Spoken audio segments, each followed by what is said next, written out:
Dear student, electrical power voltage और current का product होती है। Simply P is equal to V I. अब देखो यहाँ पे हमने एकदम सिंपल से सर्किट लिया है जिसमें सिर्फ एक ही रेजिस्टर है, यहाँ पे एक सोर्स लगाया, इसकी वजह से करंट आई फ्लो हो रहा है। तो इस सर्किट की पावर कितनी होगी या ये वोल्टेज कितनी पावर कंज्यूम करेगा? So that will be equal to V into I. तो V क्या है? इस रेजिस्टर के अक्रॉस का वोल्टेज। I क्या है? इस रेजिस्टर से फ्लो होने वाला करंट।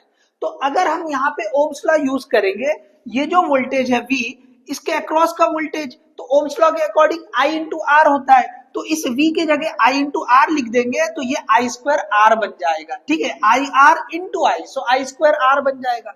इसी तरह से अगर हम इस I को V बाय आर लिखते हैं ओम्स लॉ के थ्रू, तो यही equation V square by R भी हो जाएगी। तो अब ये तीन तीन फॉर्मूले हैं। देखिए, जब आपके पास टोटल वोल्टेज और टोटल करंट गिवन रहेगा तो सिंपली आप ये फॉर्मूला यूज करेंगे, आसानी हो जाएगी। लेकिन अब देखिए, ये दो फॉर्मूले कहां यूजफुल हो सकते हैं? आंसर सभी से आएगा, all the three formulae are correct. अब देखिए, यहाँ पे एग्जांपल लिया हमने सीरीज सर्किट। तो सीरीज सर्किट में ये दो रेजिस्टर हमने बता दिए, कॉम्बिनेशन ले लिया। अब अगर हमको इंडिविजुअल रेजिस्टर की पावर पता करना है तो यहाँ पे इन दोनों से जो करंट फ्लो रहा है वो सेम है और वोल्टेज डिवाइड होगा। तो ये केस में करंट के फॉर्म में जो फॉर्मूला है आई स्क्वायर आर, ये यूजफुल होगा। तो सिंपली हम इस केस में क्या करेंगे, P1 इज इक्वल टू इसकी पावर लिख रहे हैं तो आई स्क्वायर आर वन। इसी तरह अगर इसकी पावर लिखना है तो आई स्क्वायर आर टू।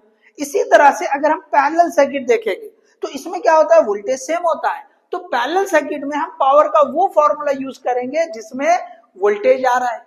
ओके, अब देखिए यहाँ पे ये रेजिस्टर की इंफॉर्मेशन है हमारे पास। तो अब जो है ना, ये पैरेलल कॉम्बिनेशन में ये वाला जो फॉर्मूला है वो ज्यादा यूजफुल है। सपोज R1 की पावर पता करना है तो V square bye R1, R2 की पावर पता करना है V स्क्वायर बाय R2। इस तरह से हम कर सकते हैं।